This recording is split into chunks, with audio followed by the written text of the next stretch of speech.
Hari ini izinkan saya Syaza Lutfia untuk membuka acara. Sebelumnya saya akan ulangi lagi sedikit mengenai peraturan selama training, yaitu pertama, peserta diharapkan untuk menyalakan kamera selama training berlangsung. Jika berhalangan untuk menyalakan kamera, dimohon untuk memberikan alasannya pada kolom chat dan berikan alasannya ya. Kemudian untuk para peserta diharapkan untuk selalu berada dalam mode mute dan mic boleh dinyalakan apabila dipersilahkan oleh pembicara atau narasumber kami.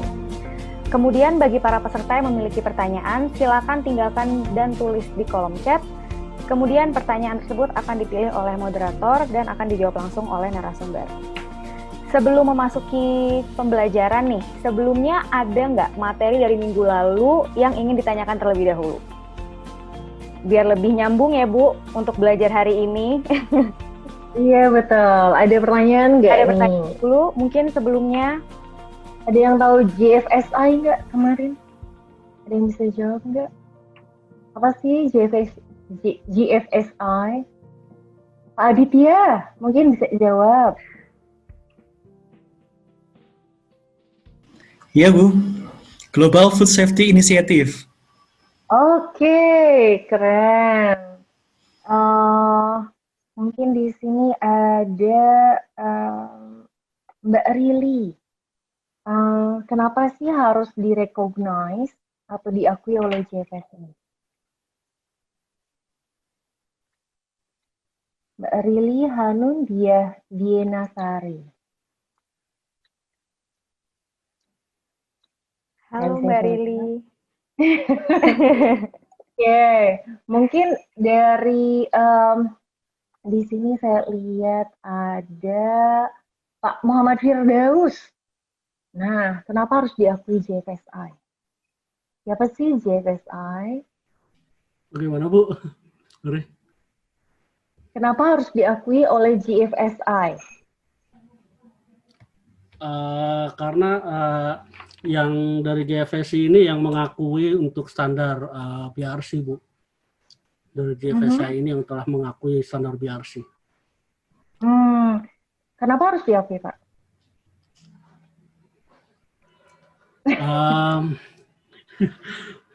Karena standarnya yang saya tahu sih lebih tinggi ya daripada standar yang ISO seperti biasa, dan dia berkiblatnya dari UK ya kalau nggak salah, dari Inggris ya.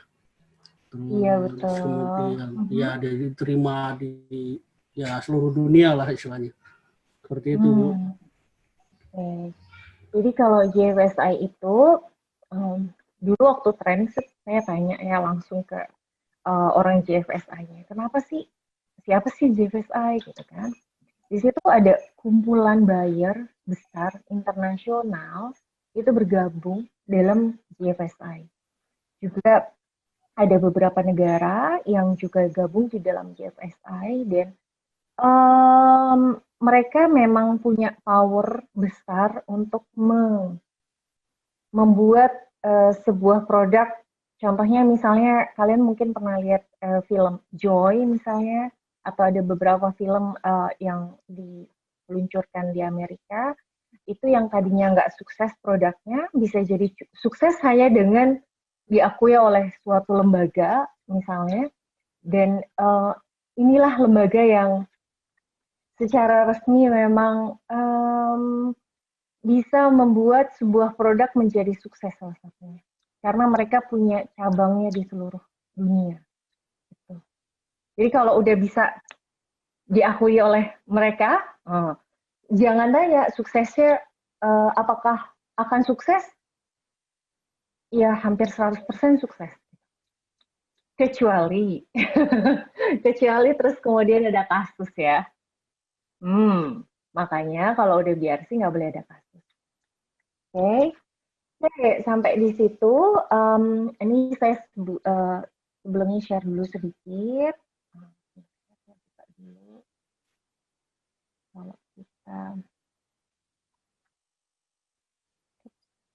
oke. Ini saya buka.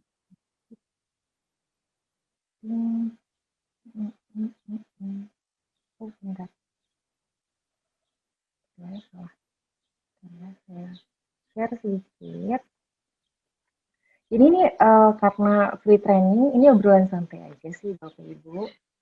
Ini karena tentunya dengan satu kali belajar belum tentu bisa langsung expert ya, langsung bisa banget. Ini GFSI kalau mau lihat websitenya, itu namanya mygfsi.com. Dia adalah The Consumer Goods Forum, dan di sini ada banyak kegiatannya. Ada perwakilannya beberapa di dunia. Indonesia ada nggak ada, yang pasti. Tapi harapannya dengan kita memperkenalkan BRC ini ke Bapak Ibu semua di sini, adik-adik semua di sini, kemudian mudah-mudahan ada juga peserta dari pemerintahan, dan apalagi kita sedang defisit tahun ini, karena kita sangat mengandalkan tax ya, pajak, sedangkan income negara kan tidak harus selalu dari pajak, salah satunya dari ekspor, bisa juga dari pajak penjualan pembelian dan lain-lain. Tapi utamanya ketika kita bisa produktif dengan di dalam negeri, punya produk-produk yang bisa berkualitas di dalam negeri, why not kita bisa ekspor ke berbagai negara. Dan ketika itu ekspor, berarti growth-nya Indonesia itu mendapat suntikan dari banyak negara, otomatis lebih bisa menjadi negara yang lebih maju. Nah ini JFSI, ini website-nya. Dia punya Explore Certification Program, mereka punya di sini ada scope-nya, ada farming, ada fish, ada farming, kemudian ada jadi nggak selalu bentuknya harus food processing. Jadi fish juga, kenapa kita kemarin juga luncurkan training untuk CGMP, karena itu juga mensupport ekspor. Ini di sini kelihatan bahwa nomor pertama Bapak Ibu yang di-recognize oleh JFSI adalah BRCGS. Ini kita nggak bisa bilang cuma BRC ya, karena kalau BRC baru kayak semacam organisasi kumpulannya, British Retail Consortium-nya. Nah, kalau BRCGS, British Retail Consortium, global standard. Jadi benar-benar ke arah global standarnya. Ini ada Canada GAP. GAP itu kalau kalau kita tahu ada GMP, ada juga GAP, Good Agriculture Practices.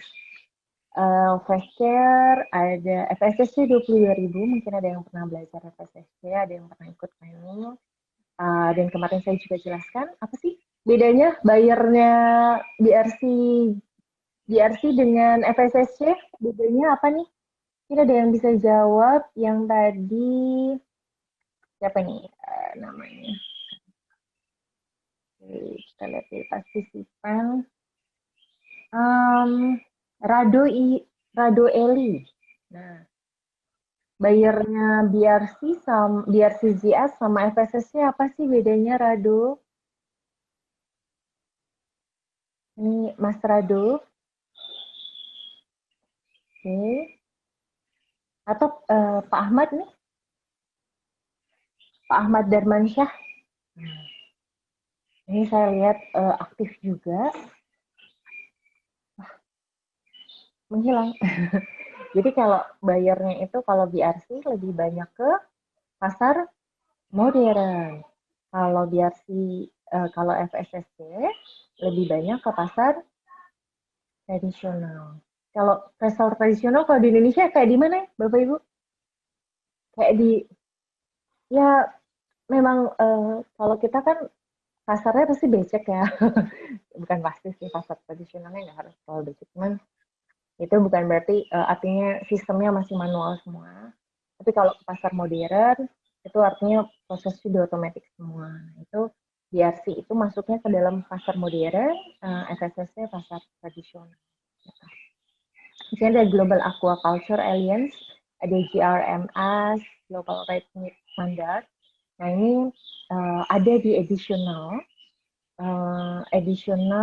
modulnya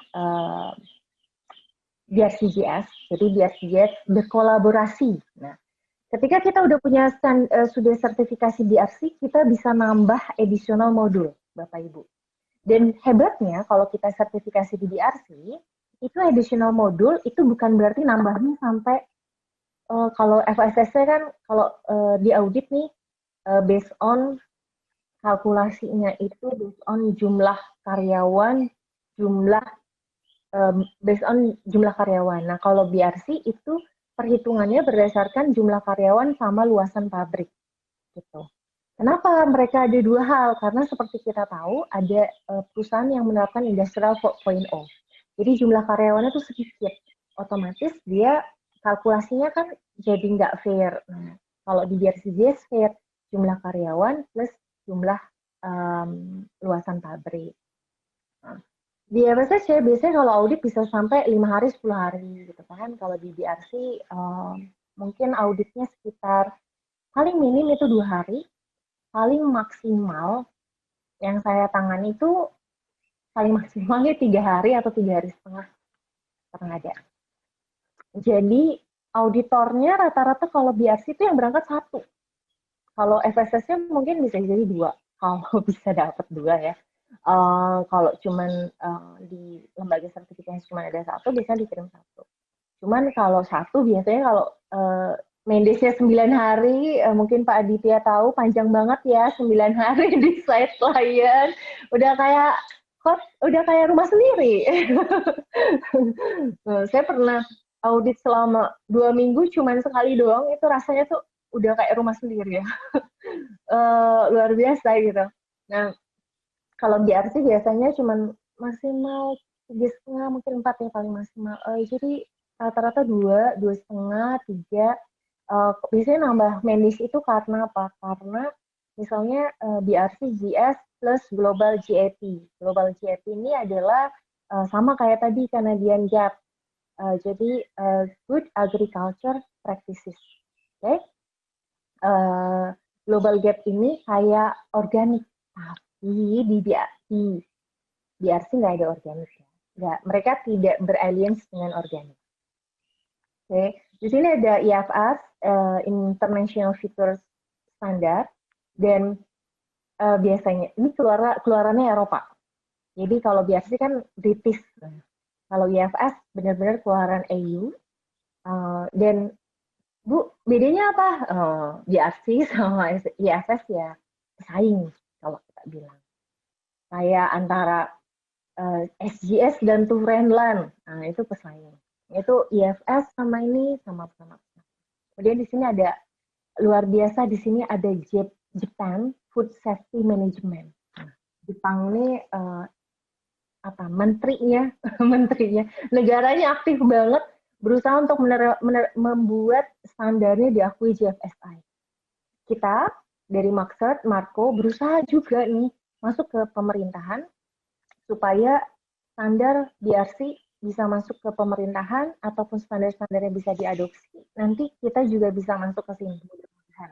Ada Japan GAP Foundation juga ada di sini.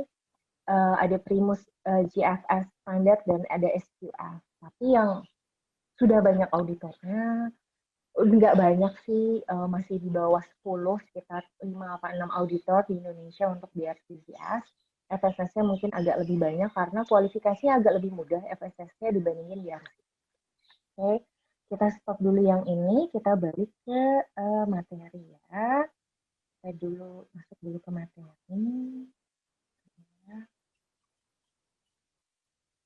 Oke. Ini ada materi. Oh ya, saya sedikit overview. Jadi biasanya kalau kita ikut training, tapi trainingnya full, kayak pabriknya Pak Firdaus nih nanti, insya Allah Januari atau Februari ya Pak ya kita training. Ini ada sedikit materinya, kita nggak ngasih full materi karena memang khawatirnya nanti ada kayak loh kalau itu gratis saja semuanya, waduh.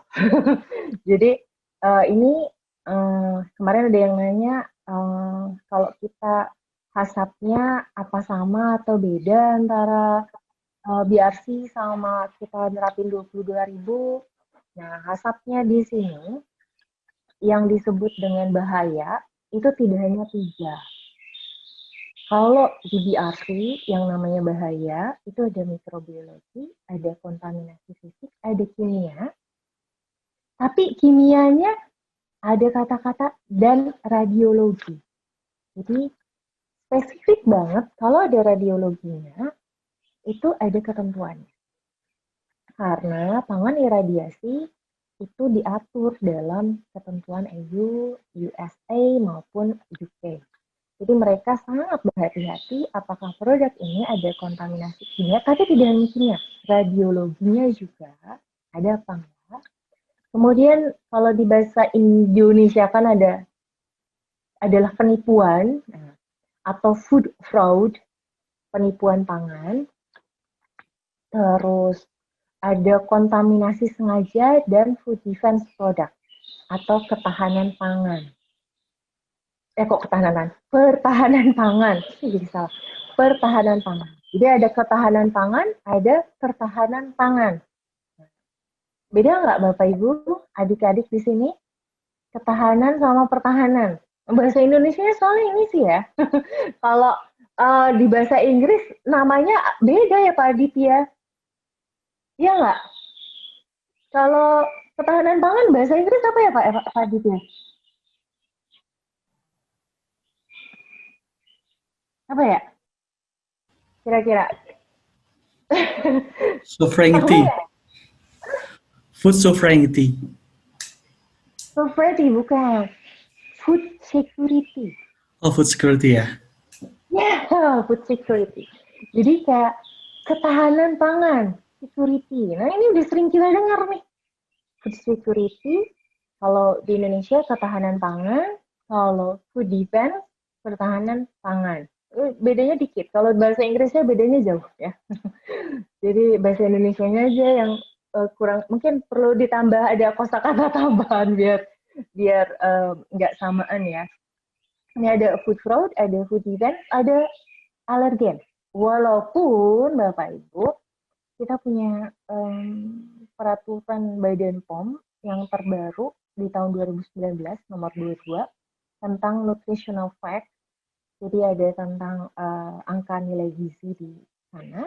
Itu menyatakan ada ketentuan tentang alergen. Tapi kayak masih misal-misal gitu loh. Nah, kalau di sini emang udah fix satu standar, satu pedoman. Kalau hubungannya sama BRC, ini harus 6 ini yang dilakukan analisa atau menjadi tipe-tipe bahaya yang harus dianalisa. Nah, di sini ada kita punya hasap kalau di 22.000, tapi kalau di BRC ada tambahan karena ada tambahan ini, ada namanya PACCP dan VACCP.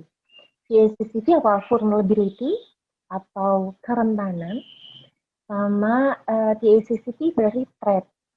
Jadi ancaman. Apa sih yang bisa mengancam? Nah, kalau TACCP, threat analysis critical control point, atau ini mewakili yang di sini Bapak Ibu. Adik-adik di sini ada kontaminasi sengaja atau food defense product. Kalau TACCP kerentanan itu ada rentan karena alergen, rentan karena penipuan, rentan juga penipuan. Nah, kalau kenapa sih disebut ada penipuan? Nah, mungkin adik-adik ataupun Bapak Ibu di sini pernah ngelihat ada videonya dari China. Gak cuma China ya, mungkin Indonesia juga ada ya. Misalnya bakso sapi, tapi isinya ayam.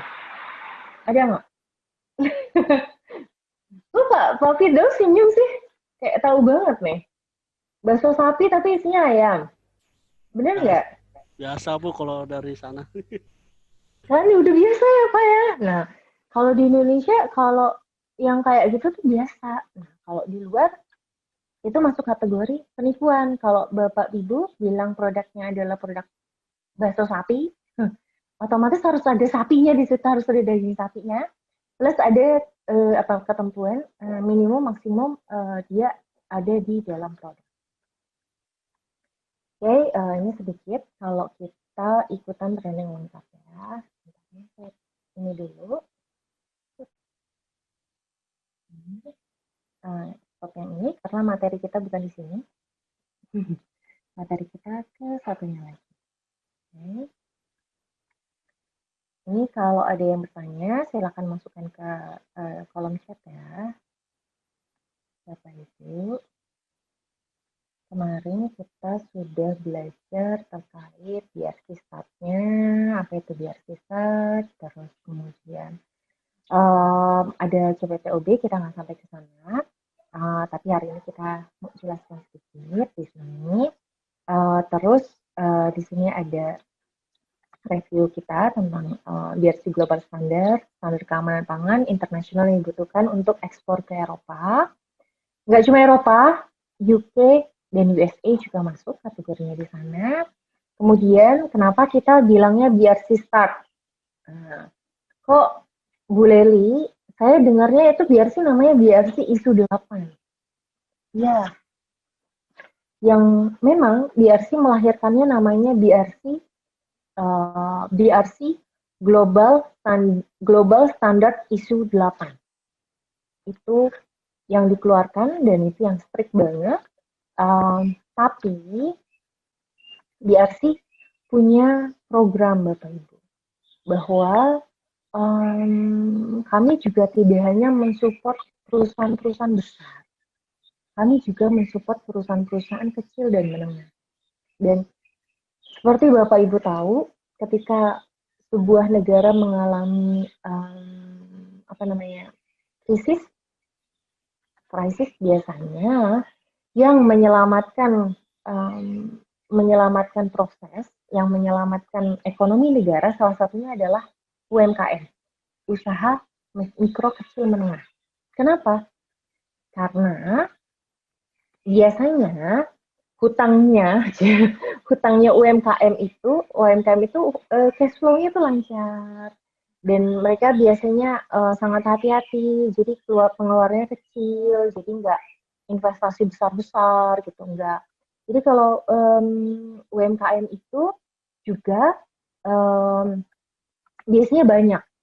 Nah, karena banyak, otomatis ketika kita punya tumpuan yang kecil-kecil tapi banyak, itu akan lebih kokoh dibandingin pilarnya besar-besar tapi enggak, maksudnya misalnya pilarnya cuma ada 3, akhirnya jomplang gitu.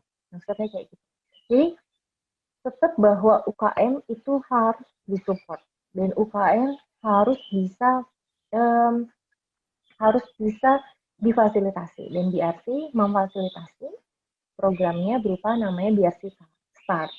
Dan program BRC Start itu ada 2 jenis, ada basic sama intermediate.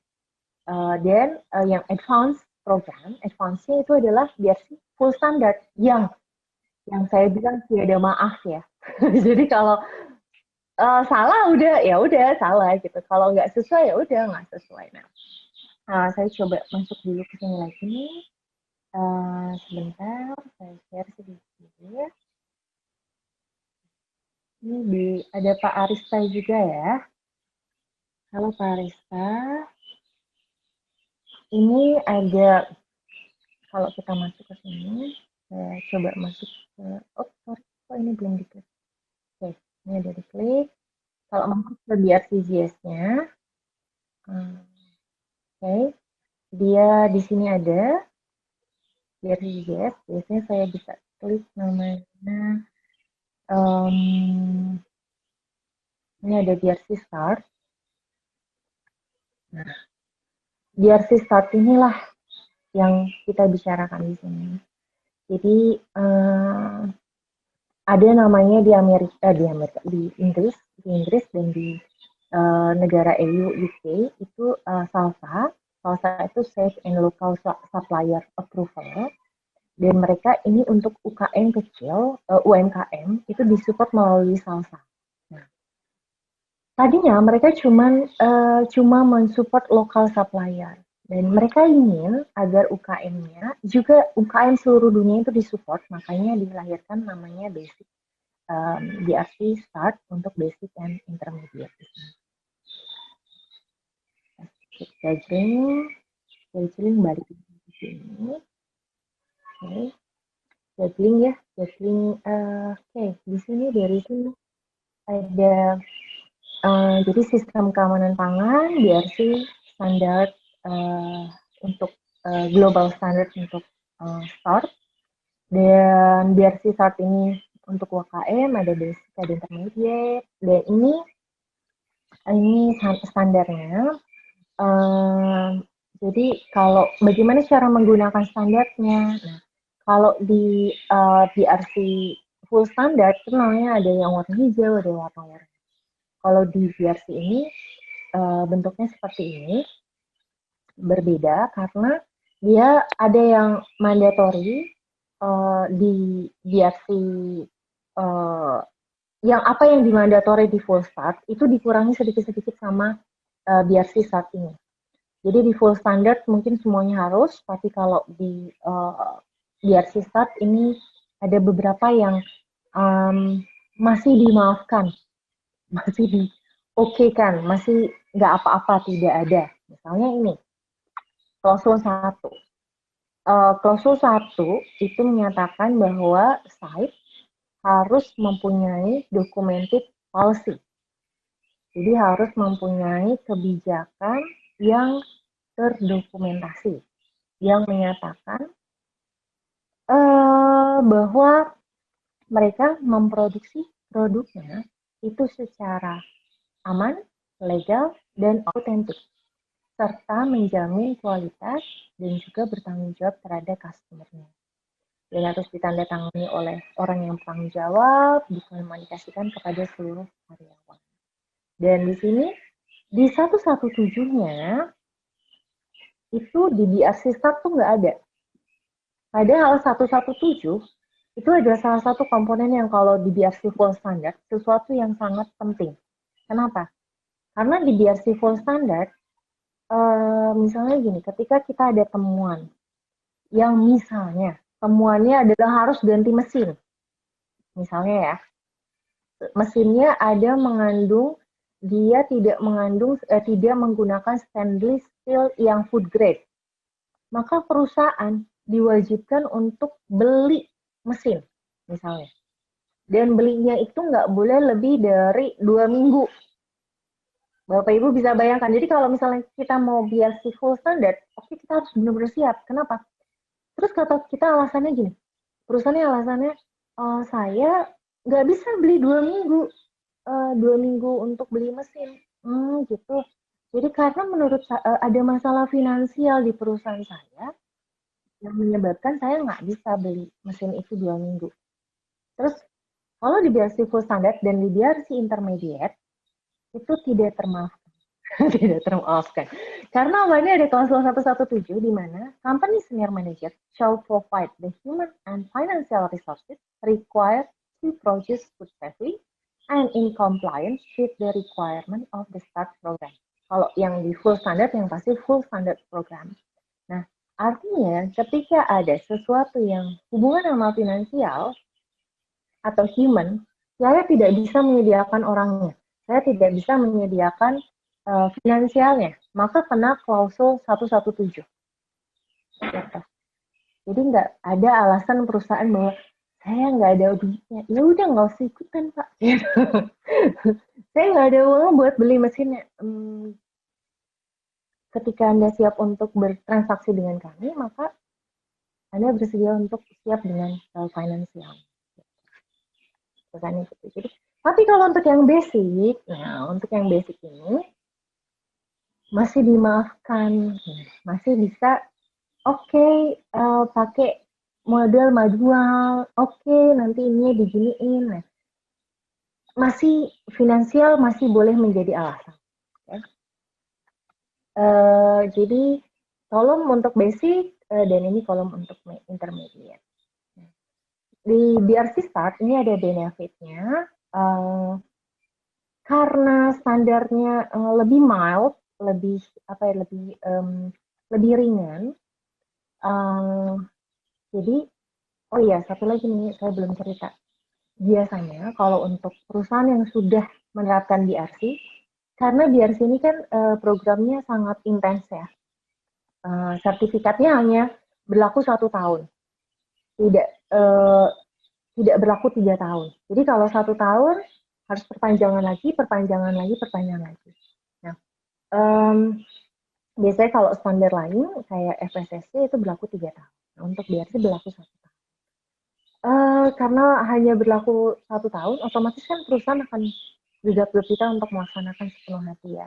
Nah, oleh karena itu biasanya rata-rata dari perusahaan-perusahaan yang sudah sertifikasi BRC, mereka nggak merasa perlu menerapkan standar lain, misalnya 14.001, 45.001.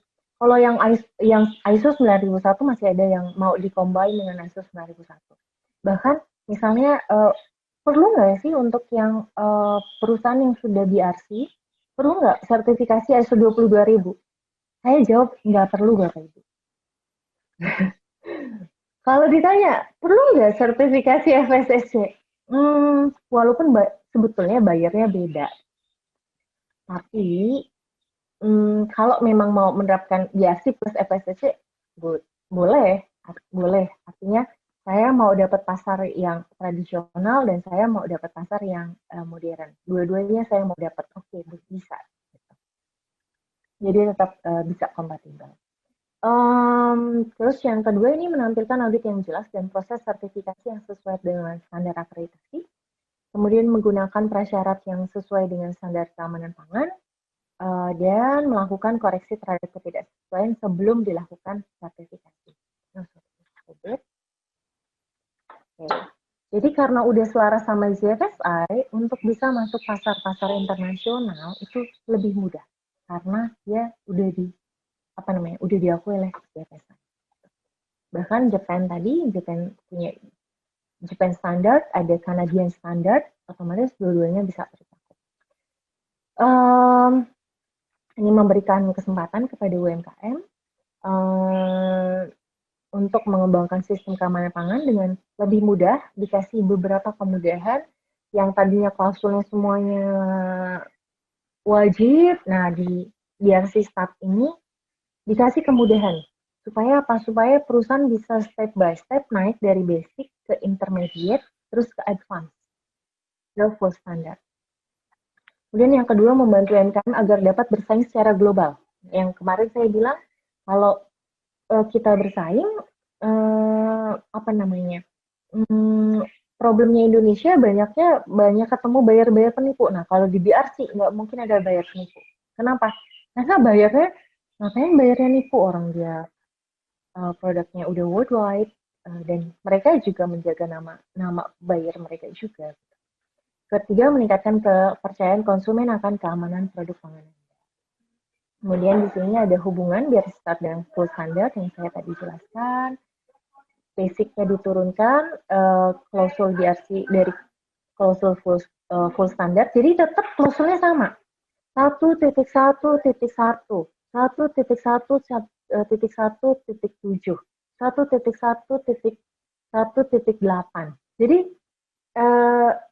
nggak langsung misalnya ketika berubah jadi BRC Start, klausul yang BRC full standardnya itu berubah nomor klausulnya, enggak. Jadi dia tetap ngelangkah gitu, kayak misalnya ketika di BRC Basic itu 1.1.7 nggak masuk ke dalamnya, otomatis dia langsung dilangkah gitu. Dilangkah tapi nggak merubah nomornya. Persyaratan pada basic dirancang memastikan setidaknya perusahaan telah memenuhi kepatuhan hukum sesuai dengan persyaratan pada tingkat yang setara dengan program GFSI Global Market. Kemudian persyaratan intermediate lebih rinci dibangun berdasarkan kepada kepatuhan hukum, perluasan proses HACCP, dan pengembangan sistem manajemen mutu yang terdokumentasi. Jadi sesuai dengan GFSI. Di sini ada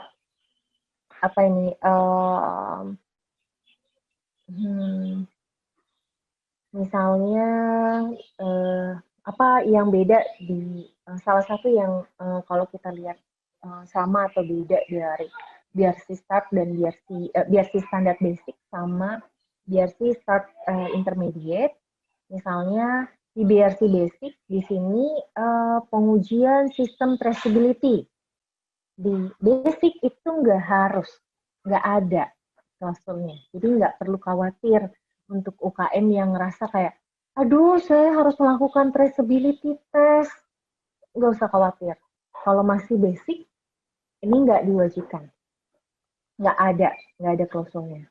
Tapi untuk yang intermediate, dia harus memenuhi. Kalau ada reward, harus ada harus ada prosedurnya, harus ada prosesnya, harus berdokumentasi, harus ada monitoringnya dan lain-lain. Kalau di basic itu tidak diwajibkan, tidak ada prosedurnya nggak apa-apa, tapi kalau di intermediate ada. 3.10.1 dokumentasi dan tindakan, di sini di basic ada, di intermediate nggak ada. Terus kemudian analisis tren data keluhan. Nah, keluhan pelanggan. Kalau di BRC basic nggak perlu dicatat. Misalnya ada keluhan, nggak perlu dicatat. Tapi kalau misalnya di intermediate, dia harus ada pencatatannya, harus ada prosedurnya dan lain-lain. Ada terkait insiden dan situasi darurat, prosedur penarikan atau withdrawal, recall, itu juga terdokumentasi adanya di intermediate. Pengujian prosedur penarikan kembali, jadi harus ada mock, kayak kalau 45.001 nih keselamatan kesehatan kerja itu menyatakan harus punya mock safety misalnya. Nah di sini juga harus ada mock itu simulasi, jadi harus ada simulasinya. Oke. Terus di sini ada JFSI. Kok ini Bu beda artinya? Ini maksudnya di BRC Start ya diakui oleh JFSI, tapi di BRC Start sendiri adalah General Safety Legislation, under legislation, karena merupakan kebijakan. Jadi dulu UK hanya memberikan kebijakan kesempatan untuk masyarakat UK.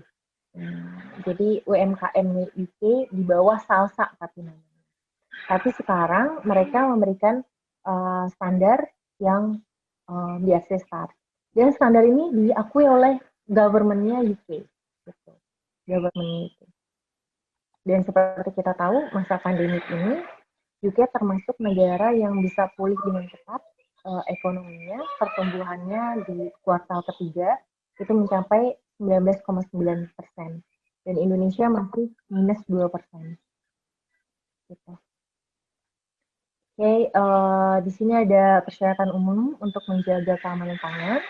Semua diterapkan pada BRC Start, itu ada melakukan analisa hazard, itu tetap dilakukan untuk pengelolaan keamanan pangan, menyediakan lingkungan produksi yang meminimalkan resiko terhadap keamanan produk pangan, memastikan produsen mengetahui traceability produk yang dihasilkan, memastikan staf dilatih. Jadi yang tadi kok Bu ada traceability, nggak perlu traceability. Yang tadi nggak perlu mock-nya, nggak perlu simulasinya. Jadi kalau ketika kita audit BRC, biasanya kita auditor melakukan simulasi. Jadi simulasi itu tidak boleh lebih dari 4 jam. Jadi kalau dia sampai lebih dari 4 jam, artinya sistem di dalam perusahaan itu nggak bagus. Jadi misalnya traceability itu harus forward and backward, jadi harus ke depan, yaitu dari kita produksi, terus kemudian kita launching, kita issue produknya, kita distribusikan, naik kapal, sampai ke buyer, nah itu semua harus di-trace. Di buyer juga harus ke-trace. Nah, kalau backward-nya dari kita produksi, dari tanggal produksi, kita ke belakang, sampai ke supplier dan lain-lain, itu kita harus trace. Dan itu harus dibikin simulasinya setiap tahun. Dan pada saat audit, auditor harus melakukan simulasi. Kalau di BRC Start, apa namanya, ini tidak yang BRC Start untuk basic tidak disimulasikan. Memastikan staf dilatih dan menyadarkan tanggung jawab, mengurangi resiko, menetapkan program penilaian resiko, pemeriksaan, pengujian atau analisa, memantau dan menindaklanjuti keluhan. Kemudian di sini ada ini besarannya untuk BRC Start, ada komitmen manajemen senior. Setiap standar beda-beda namanya. Kalau di ISO ada komitmen manajemen. Dulu ada namanya manajemen representatif. Terus sekarang karena setelah ISO 9001 versi 2015, nama manajemen representatif menjadi punah. Jabatan yang dihilangkan oleh yang dilahirkan oleh ISO dan dihilangkan oleh ISO lagi gitu. Jadi jabatan ini menjadi punah di perusahaan. Jadi tidak ada lagi namanya manajemen representatif. Boleh nggak perusahaan yang udah ada manajemen representatif tetap punya manajemen representatif? Boleh. Tapi nggak ada. Kalau di sini di BRC namanya adalah komitmen manajemen senior. Jadi top management itu nggak disebut top management, tapi manajemen senior. Okay. Why? Karena kemarin yang disebutkan sama Pak Aditya, pabriknya bisa jadi misalnya semacam kayak apa namanya? Indofood punya pabrik berapa Pak Aditya? 30 ada? Apa 50? Indofood. Karena apa ya, Mayora kan sekitar 30-an ya. Walaupun udah naik lagi. Tahun ini sekitar nambah 10 pabrik ya, kalau nggak salah. Itu banyak banget. Jadi bukan berarti manajemen senior itu adalah owner dari perusahaan. Karena jadi mereka akhirnya menyebutnya manajemen senior. Bukan berarti tapi kenapa nggak disebut top manajemen? Nah, ini uniknya biar nggak bilangnya top manajemen. Komitmen manajemen top gitu. Pimpinan manajemen gitu. Di sini manajemen senior. Kemudian food safety plan atau HACCP plan juga sama. Kemudian di sini ada standar sistem manajemen mutu dan keamanan pangan, standar site pengolahan, ada 5 kontrol produknya, ada kontrol proses, ada personal atau karyawan, terus ada pembagian zona produksi berdasarkan resiko. Ini ngapalinnya agak susah ya, Pak Firdaus. Kalau ngomongin ISO pakai HLS ya. Jadi ke 9001 pindah ke sini gampang gitu ya. Auditornya juga gampang ngapalinnya.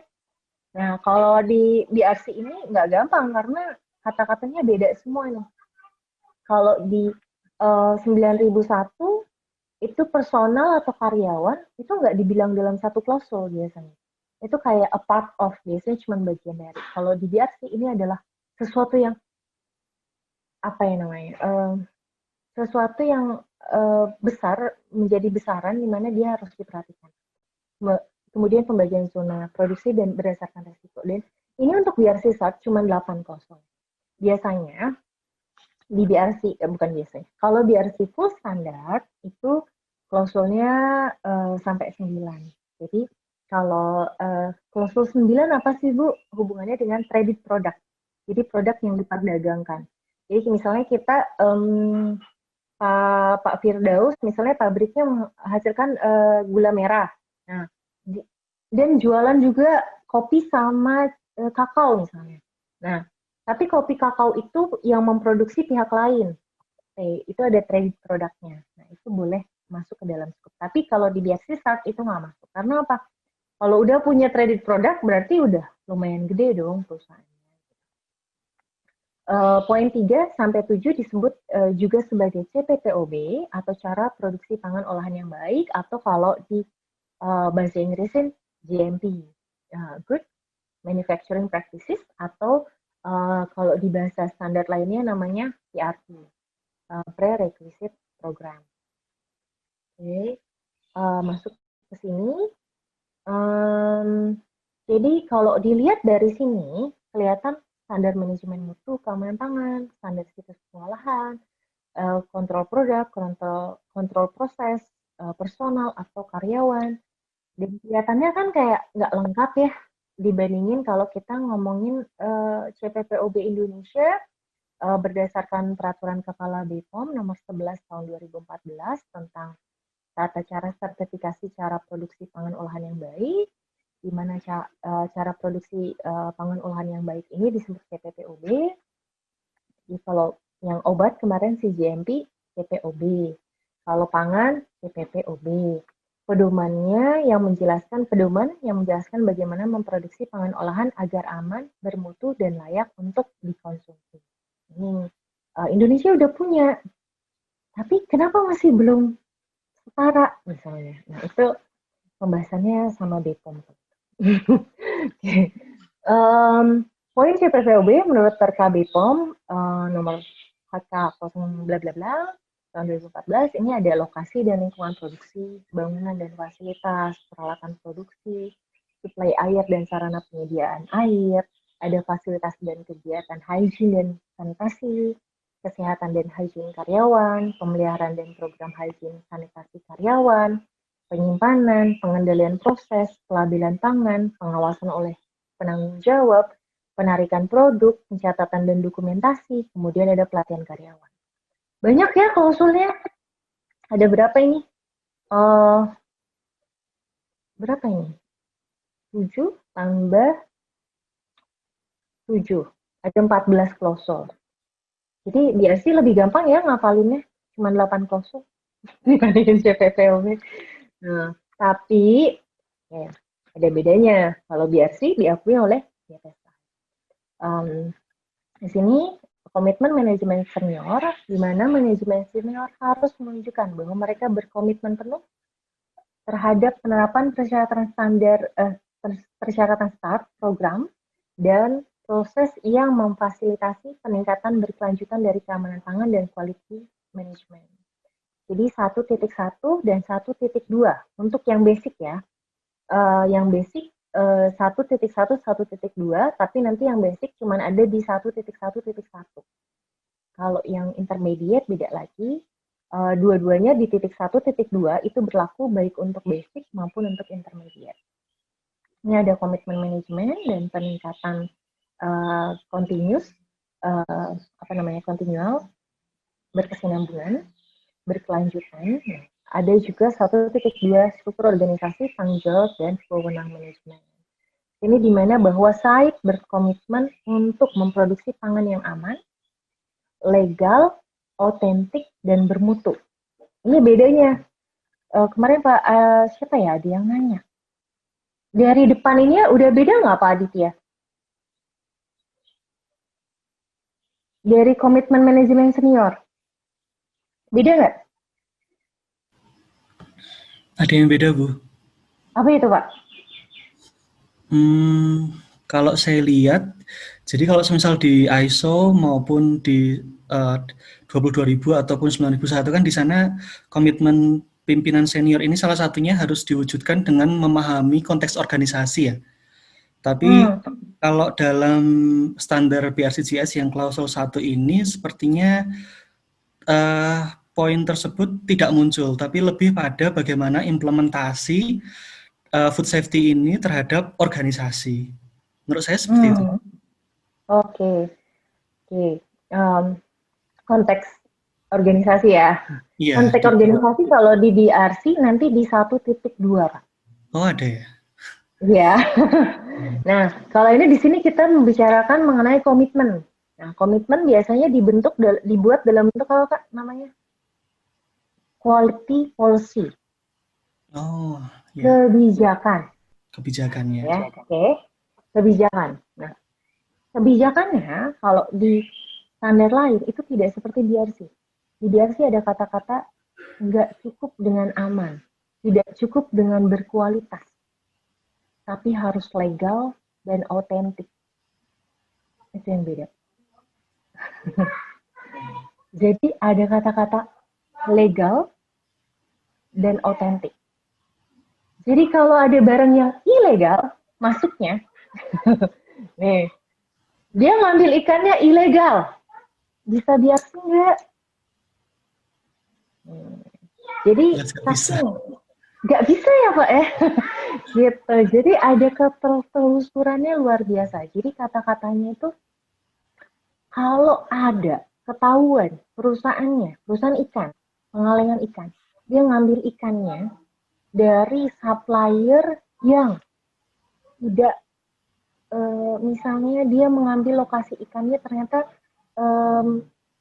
dia termasuk ikan yang produksinya terbatas misalnya, Atau illegal ternyata fishing. dia ada illegal fishing, misalnya dia belinya dari kapal China yang ngambilnya di daerah mana. Nah, terus kemudian kapal Chinanya ketangkap, terus info saya ada dalam berita. Dia bilang bahwa saya biasanya memasok ke perusahaan A, dan perusahaan A ini ekspornya udah luar biasa nih Bapak Ibu. Grade DBRC-nya adalah AA. Nah, yang tahu kan kalau di full standard itu kemarin saya jelaskan bahwa mereka punya grade. Nah, kalau BRC Start ini nggak ada grade-nya. Grade-nya AA. Dan kemudian dia ketemu produknya pakai produk yang ilegal. Itu bisa jadi dicabut BRC-nya. Sedih nggak? Gitu Bapak Ibu.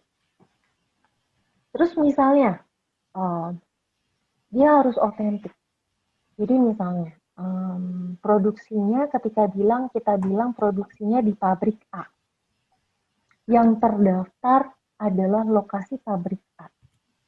Terus, dia ternyata produksinya ambil dari produksi pabrik B. Pabrik B-nya nggak tersertifikasi. Itu masuk apa? Itu bisa originnya, authenticity-nya nggak tertelusur, nggak benar, nggak sesuai, dan ini bisa di DRC bisa kalau dapat laporan terus kemudian investigasi dan benar adanya, perusahaannya bisa kena. Gitu. Halo Ibu Leli. Karena habis ya waktunya sudah habis. Ini sedikit lagi sih. Oke, cuman sedikit lagi. Kemarin ini ya tentang nomor 2, klausul 2. Nanti kita jelasin lebih lanjut minggu depan. Fondasinya tetap sama, HACCP sama. Kemudian ada tim HACCP terdiri dari ini, PRT, GMP, deskripsi produk. Nah, di sini nanti kelihatan biar sisat mereka tidak mengharapkan atau tidak mewajibkan punya tidak ada pernyataan bahwa timnya harus berbagai disiplin ilmu. Kalau yang start basic, tapi yang untuk intermediate dinyatakan harus berasal dari berbagai basic ilmu. Oke, itu saja Bapak Ibu. Ada pertanyaan nggak? Nanti kita dalami lagi. Udah 54 ya nomor 54. Oke, ada yang mau bertanya. Oh, Pak Aditya. Iya, saya ada 3 pertanyaan Bu Leli. Yang pertama tadi mengenai bagaimana Bu? Iya, silakan Mbak. Oke, ya, saya ada 3 pertanyaan. Pertanyaan yang pertama tentang tadi isu aman, legal, autentik, dan bermutu. Di BRCGS ini ada nggak isu tentang eco-friendly atau semacam environmental isu yang disoroti seperti itu? Itu yang pertama. Terus kemudian yang kedua, di Indonesia sendiri sudah ada UMKM yang tersertifikasi BRC Start baik untuk level basic maupun level intermediate atau belum?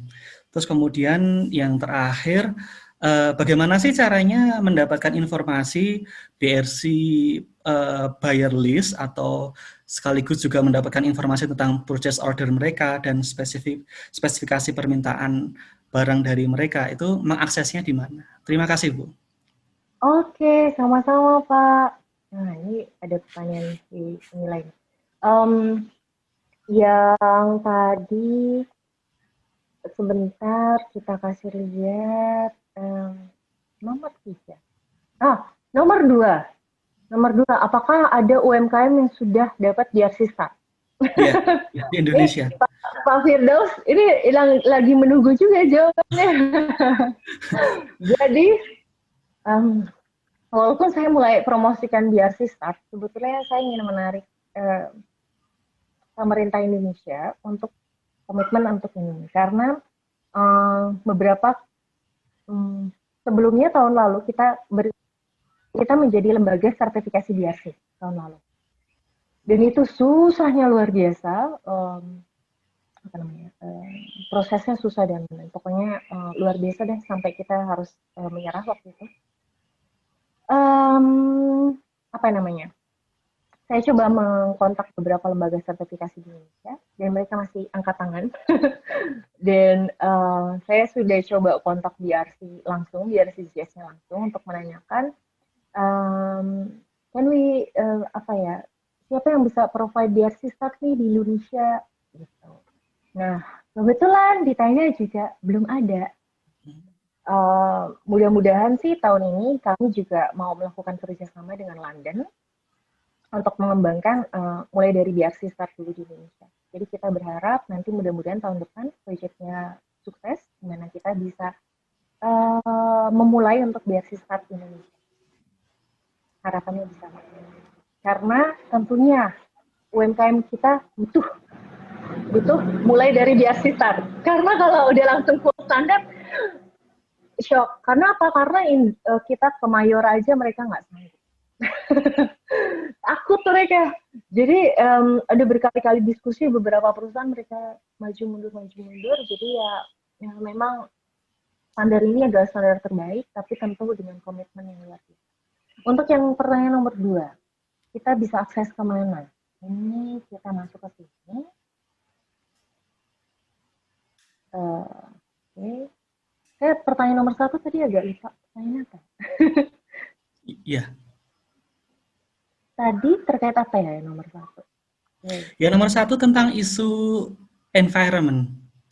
Kalau tadi kan tentang authenticity. Nah, ada nggak sih isu tentang environment? Saya dengar kan kalau di Eropa kan juga ada standar yang lain, Bu. Misal ada LCA, ada Life Cycle Assessment yang menilai tentang penggunaan bahan bakar fosil pada saat proses produksi mereka. Nah, itu kan diukur juga.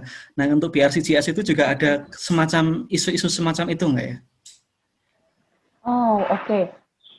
Kalau BRC belum, tapi soal lingkungan pabrik itu menjadi lingkungan pabrik itu menjadi sesuatu hal yang yang sangat penting karena ketika kita membuat laporan audit agak mirip sama kayak kita bikin laporan audit ICC. Jadi depan, belakang, kanan, kiri itu harus dideskripsikan. Posisi perusahaan ada di mana, posisi pabrik ada di mana, kemudian GPS-nya, titik GPS-nya ada di mana, dan mereka akan menandai. Gitu. Mereka akan memberikan tanda. Jadi kalau misalnya ada kejadian di lingkungan sekitarnya, misalnya ada berita terjadi kebocoran limbah pabrik A melewati bla bla bla. Nah, itu bisa. Gitu. Oke. Terus misalnya ada ketentuan nggak boleh ada flooding ya, ada banjir musiman gitu. Itu juga sesuatu yang nggak boleh dalam BRC. Sangat diperhatikan. Oke, bahkan misalnya kayak halamannya itu ada genangan, itu aja udah itu menjadi catatan yang harus diperbaiki oleh perusahaan.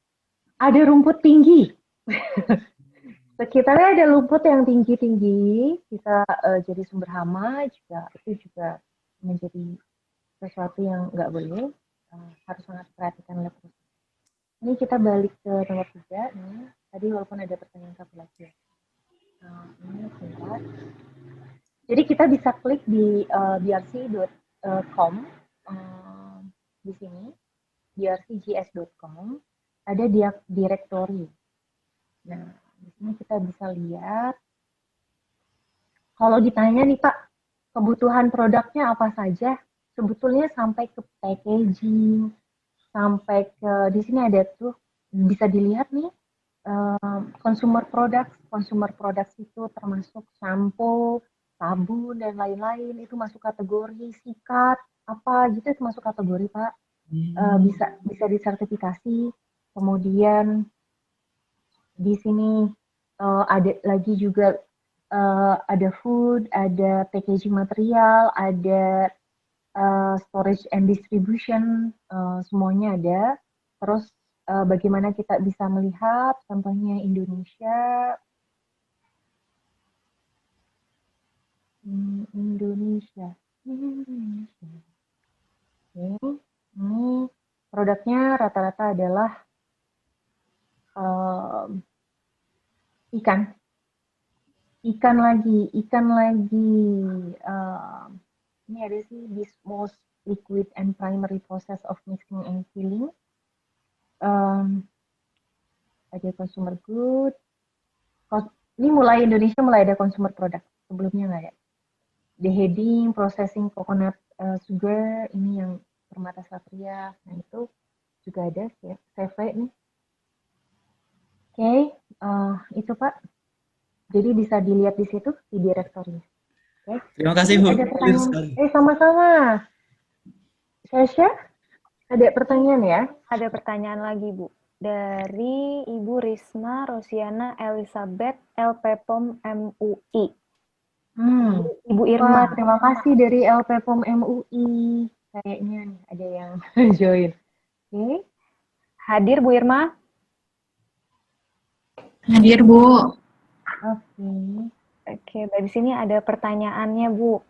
Yang nomor 1, adakah batasannya, misal tipe produk, skala, dan sebagainya, bila suatu perusahaan ingin sertifikasi BRC Basic karena persyaratannya lebih tidak rigid ya dibanding intermediate? Oke. Apakah ini juga yang ditanyain klien. Boleh nggak saya perusahaan besar jadi intermediate basic? No. Nggak boleh. Dia syaratnya adalah UKM. Jadi tetap harus sesuai legalnya. Legal perusahaan masuk kategori apa nih? Dia termasuk kecil, menengah, atau besar. Nah, ketika menengah pun, dia menengahnya, karena kan di Indonesia kadang-kadang legalnya itu agak tricky ya Bapak Ibu. Tricky kenapa? Karena misalnya perusahaan, sebetulnya dia adalah anak perusahaan besar.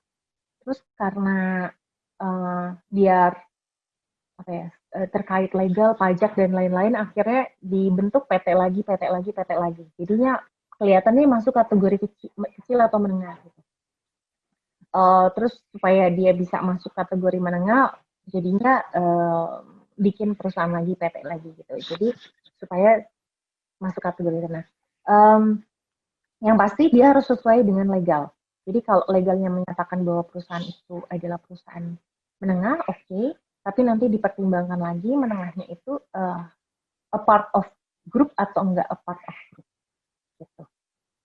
Jadi kalau dia bagian dari grup besar, tetap nggak bisa jadi kategori menengah. Tetap harus full standar.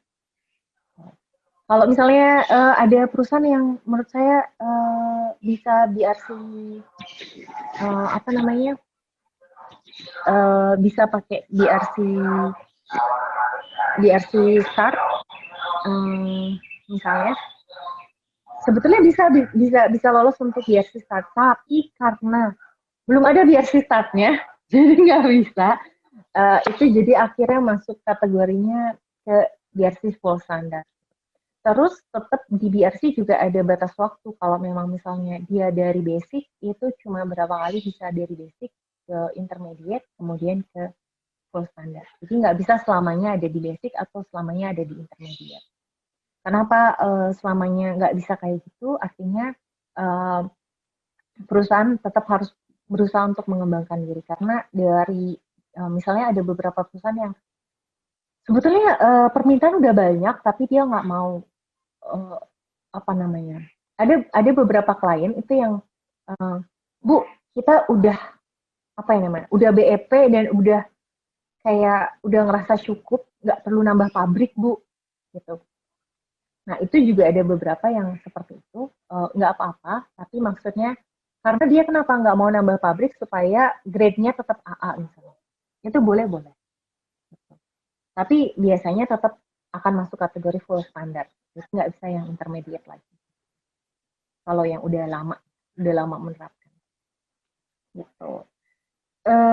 Bila output sertifikasinya yang pasti dia nanti kategorinya beda, basic sama intermediate. Tapi nggak ada grade-nya, ada basic sama intermediate. Apa sih bedanya nanti sama bayarnya? Tentunya kalau bayar melihat dia dapat grade A atau grade AA, yang mau beli banyak banget Bapak Ibu. Bayarnya mungkin jadi semakin dikenal sama buyer-buyer besar, seperti kita tahu kan ada perusahaan-perusahaan yang sangat besar yang worldwide banget, yang dia positioningnya luar biasa kayak Tesco dan lain-lain itu. Kalau lihat grade-nya bagus, mereka pasti mau banget beli. Seperti itu. Oke? Oke, siap, waktunya sudah habis, Bu. Oke. Waktunya sudah habis. Mungkin buat para peserta yang masih punya pertanyaan, bisa disimpan untuk ditanyain minggu depan. Jadi bisa diraba-raba dulu, mungkin ini pelajaran hari ini, mungkin belum kepikiran pertanyaannya hari ini, bisa langsung ditanyain minggu depan. Oke, sebelum berpisah kita foto dulu ya. Boleh dinyalain kameranya bagi yang belum dinyalakan kameranya.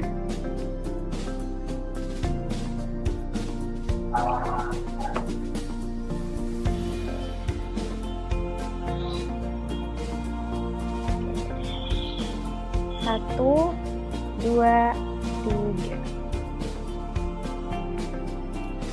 Sekarang halaman kedua ya.